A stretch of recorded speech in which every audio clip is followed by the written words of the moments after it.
সেই জলটা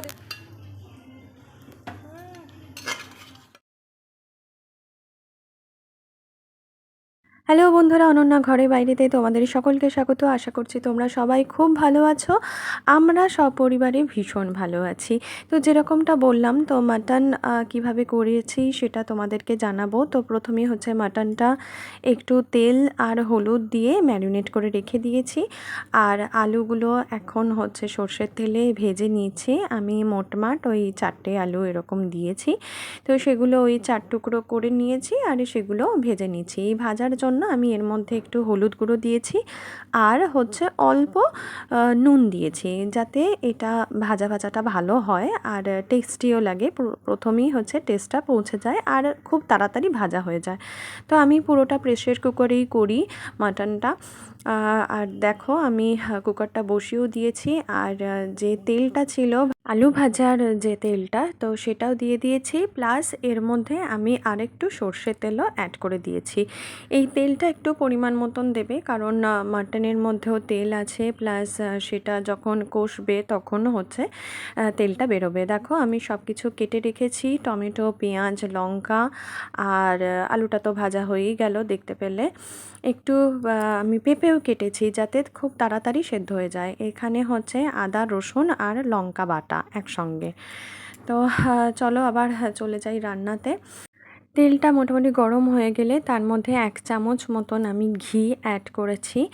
আর এরপরে তোমরা চিনি দিতে পারো। আমি না চিনিটা দিতে ভুলে গিয়েছিলাম, আমি পরে সেটা অ্যাড করে দিয়েছি। তেলের মধ্যে চিনি দিলে কী হয়, কালারটা ভালো আসে। তারপরে দেখো আমি যে পেঁয়াজগুলো কেটে রেখেছিলাম একদম চিড়ে করে, সেই পেঁয়াজটা টোটালটা দিয়ে দিচ্ছি। আর এই পেঁয়াজটা খুব ভালো করে ভাজা করে নিতে হবে, মানে ভেজে নিতে হবে, যাতে একদম আরশোলা বর্ণ হয়ে যায়। ঠিক সেই পর্যন্ত এটাকে ভাজতে হবে। তো এটা দেখো বেশ আরশোলা বর্ণ ভেজে এসেছে। তারপর দেখো আদা, রসুন আর লঙ্কা বাটাটা আমি দিয়ে দিলাম। তো এটাও আমি কষতে থাকবো কন্টিনিউ। আর তারপরে দেব হচ্ছে টমেটো। তো প্রেশার কুকারেই আমি কেন করি বলো তো, কারণ কড়াতে করে তারপরে প্রেশার কুকারে দিতে গিয়ে না ভালো আর কি হয় না, আমার মনে হয় যে ঠিকঠাক হয় না। তো ডিরেক্ট আমি প্রেশার কুকারেই মাটনটা করি। অনেক সময় চিকেনও করেছি। আর কুকারে করার এটাই একটা সুবিধে, একদম মশলাটা এর মধ্যেই থাকছে। আর আমি একটু জিরে করে লঙ্কাও দিয়েছিলাম। 1 চামচ মতো নুন দিলাম, কারণ আমি পরে আবার নুনটা দেবো, আলুতেও একটু নুন আছে। আর হলুদ গুঁড়ো দিয়েছি, অল্প একদম জিরে গুঁড়ো আমি দিয়েছি। সেটার ভিডিও করতে পারিনি, কিন্তু আমি দিয়েছি। আর হচ্ছে দিয়েছি গুঁড়ো লঙ্কা। তো দেখো আমার বেশ কষাটা হয়ে গেছে, মানে আমি মাটনটা দিয়েও দিয়েছি, সেটার ভিডিও করতে পারিনি, 2 হাতে করছিলাম তো সেই জন্য।